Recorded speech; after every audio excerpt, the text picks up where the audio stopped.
नमस्ते अल्फा म 6 वर्षको भए म युकेजी क्लासमा पढ्छु। नमस्ते मेरो नाम अल्फा निशा गुरुङ हो। म 8 वर्ष भए। नमस्ते म अल्फा निदेश गुरुङ हो। म 8 वर्षको भए। नमस्ते म अल्फा अग्रता थापा हो। म 8 वर्षको भए। नमस्ते म अल्फा नाकी गुरुङ हो। म 8 वर्ष भए। नमस्ते म अल्फा सेल्सी गुरुङ हो। म 11 वर्षको भए। नमस्ते म अल्फा शिक्षा गुरुङ हो। म 11 वर्षको भए।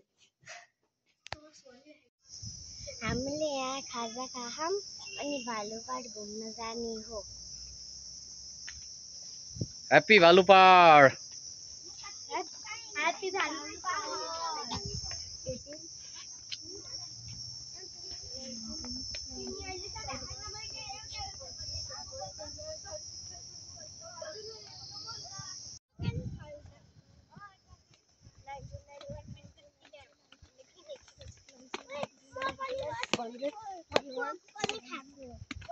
मैले नि खाएको। मन पुल देखेर डराउने र हामी भालु हेर्न जाने हो पुल। गुड ल रितेश भाइ पुल देखेर डराउँदैन अरे। अब सबै टोलीहरू भालु हेर्न जाने। अब सर रन नगर है बाबु, रन नगर, दौडिनु हुँदैन।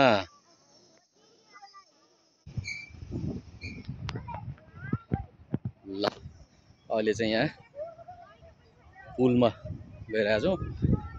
बच्चाहरू कोही पनि नडराउनु रहेछ पुल देखेर। यो झोलुङ्गे पुल है, तल यत्रो खोला छ। यो भालुपाडको खोला भइहाल्यो है। भालुपाड यहाँ मजासँग बच्चाहरू चाहिँ हिँडिरहेको छ। यो गाउँ होइन, तलको खोला मस्त हिँडिरहेको छ।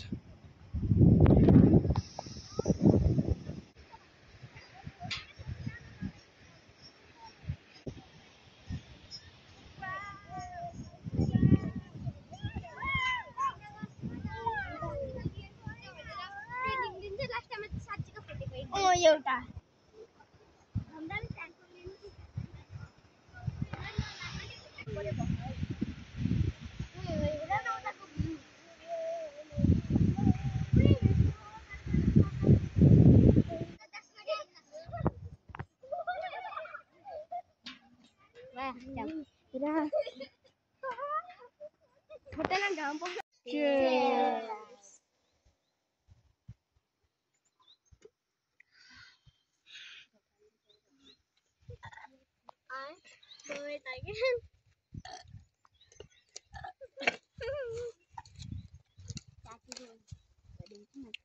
रितेश भाइले के खाएको?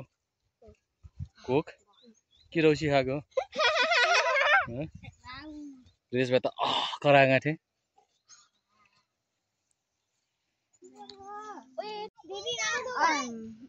आज हामी भालुपाडा आएको अनि अस्ति नै पनि भालुपाडा आएको थियौँ। अनि अस्ति बाबा मम्मी भालुपाडा आएको थियौँ। आज अनि भालुपाडा आयौँ।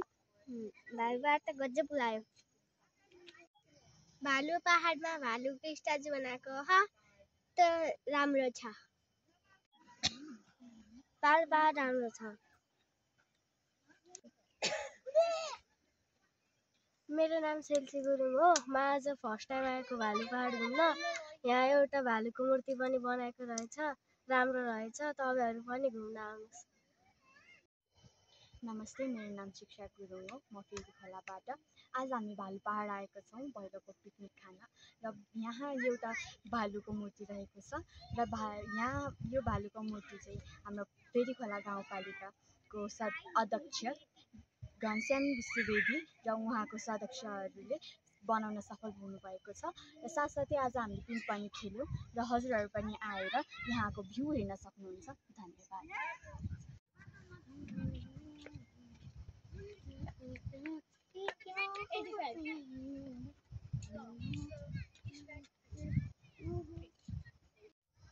अब भालुपाहाड घुमेर भ्याइयो, अब घर चलो है। चलो चलो चलो चलो चलो चलो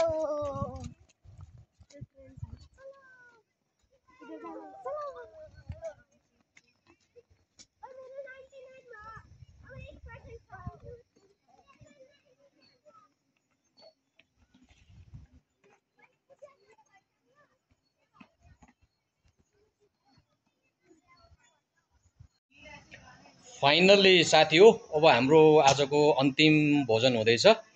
कम्बो मोमो चाउमिन ससेज अघि खाइसकियो। अब यो चाहिँ यहाँ बच्चाहरूले टाक्क लिँदैछ। अब कोकोलाई मोमो मन पर्दैन हो? ल अब के भन्छ अरे? वी लभ ल ल we love momo and chowmein. ल चियर्स गरिदियो। ल अल्फा पिकनिक अब एन्डिङ। अल्फा 2082 भैलो देउसी है। वाउ ल यहाँ चाहिँ अब यिनीहरू डेजर्ट खाँदैछ। डिजर्ट केक है। आइसक्रिम चाहिँ चिसो हुन्छ, त्यही भएर केक चाहिँ खुवाएको है यिनीहरूलाई।